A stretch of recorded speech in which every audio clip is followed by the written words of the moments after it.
Everyone. Good morning, everyone. Okay, I hope this video finds you well. Also, this is the title of this video is Niggas, Please. The Jig is Up, Part 2.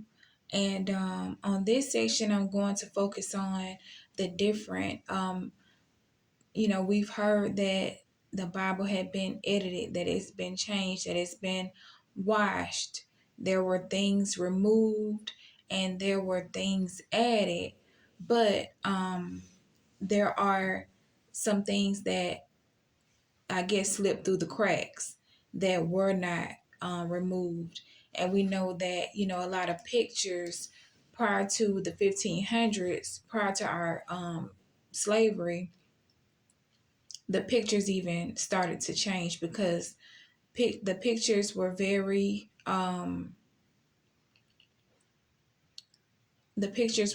light. I'm trying to see why my phone is flashing or whatnot, or looks as if it's taking pictures of me. But the pictures were very dark, and they changed to pale. And just gonna read a few scriptures here that I have highlighted. So, and let's talk about a few different things that took place in the Bible, such as Moses. When God appeared to Moses in Exodus, and told him to, take off his shoes, for he was on holy ground. And one of the things that he did to prove who he was, he asked Moses to put his hand in his tunic, or in his robe.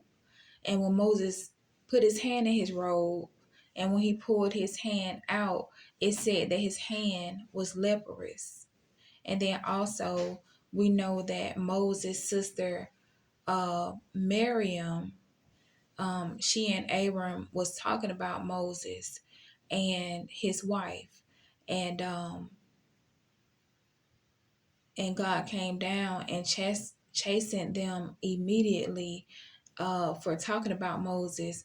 But the curse was that Miriam was turned leprous, and her skin was white as snow, and she had to sit outside of the camp for a week as her punishment.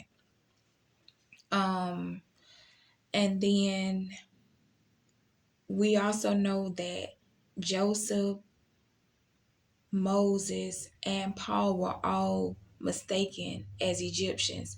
When Joseph's uh, brothers came to Egypt, they came twice, and they didn't even know they thought he was an Egyptian. They didn't even know who he was until he revealed himself to them. Moses, after he killed the master and fled into Egypt, and when he met his wife, he helped her water her father's animals. And her father asked, "How did you return so quickly?" And she said, "This Egyptian helped me." That's the second one. And the Apostle Paul, in the book of Acts, he was mistaken as an Egyptian, and by a man that said, "Aren't you that Egyptian that causes all this trouble, that's been causing all this trouble and uh, causing revolts?" And he said, "No, I'm not an Egyptian. I'm Greek born, but I'm an Israelite." That's what that was Paul's response to him. So that's just three examples. We know that when the Messiah was born and King Herod wanted to kill all the Hebrew boys, his parents were told to take him to Egypt for a few years until the coast was clear. So he was actually raised a few years in Egypt. And to go there, they had to be able to hide out or mix in with the people, with the current, with the people of color that were in the land. And so those are just a few things that are in the Bible that probably just go over our head, but that proves that there were melanated people in the land.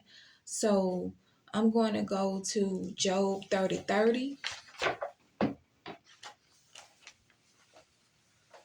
Okay. And Job 30:30 reads, "My skin is black upon me, and my bones are burnt with heat." So this is when Job was dealing with his disease or his sickness. And as he's writing, he says, "My skin is black upon me, and my bones are burnt with heat." So that's one example where, people are saying that they're black. So now we're going to go to the Psalm of Solomon, verses 5 and 6. This is the Shulamite woman. The Psalm of Solomon's first chapter, verses 5 and 6.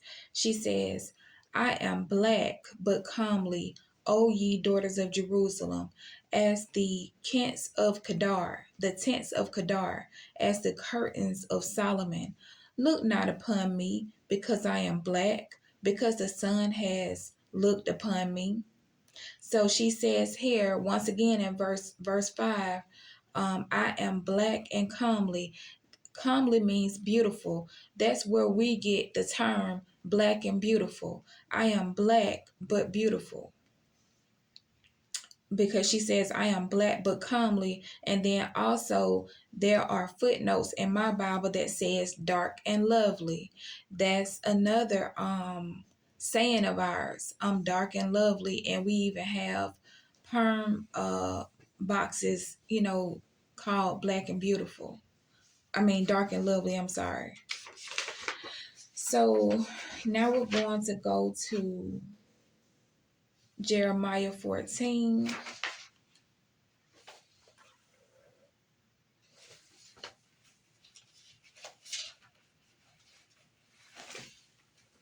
All right. If we go to Jeremiah 14, reading at verse 2. No, I'm going to read the first two verses, starting verse 1 and 2. It says, "The word of the Lord came to Jeremiah concerning the droughts. Judah mourneth, and the gates thereof languish. They are black unto the ground, and the cry of Jerusalem is gone up." So there was a drought and a famine in the land at that time. And it says that Judah, the tribe of Judah, were black unto the ground because they were so famished, at that time. And then we're going to go to Lamentations 5 and 10.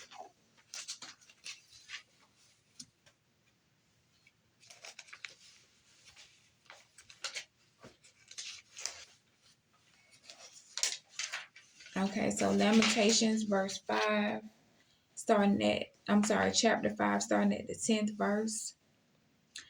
"Our skin was black like an oven because of the terrible famine." Our skin was black like an oven because of the terrible famine.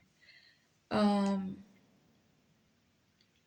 and then we know that the Messiah himself was described when John the Revelator saw him. He was described as his feet were as bronze iron, as if they had been burnt in a furnace.